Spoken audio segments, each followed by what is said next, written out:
نو د رمضان مبارک هر یو ورځ او هر یو شپه د الله د رحمت د لوټلو ده. د ورځې د الله د رحمت د لوټلو ذریعہ هغه روژه ده او د شپې د الله د رحمت د لوټلو ذریعہ هغه د تراویح دي.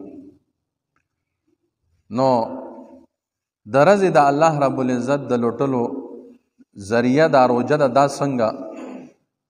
نبی علیہ الصلوۃ والسلام فرمایي چې د روزادار خوب عبادت ته او دا خاموشی دا تسبیح ده. یو کس چې روژه ونیسي او روژه ونیوله او په دغه دوران کې دی څومره دی اوده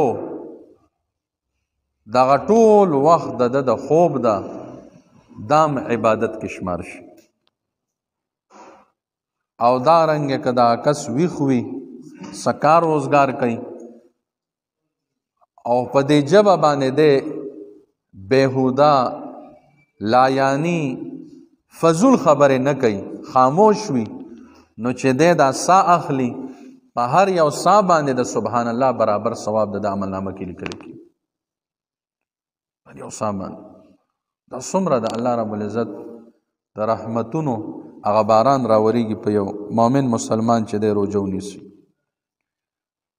نو خلاصې دا شوه چې کله یو کس روژه ونیسي نو د 24 غنټې دا عبادت شي او د الله محبوب بنده جوړ شي.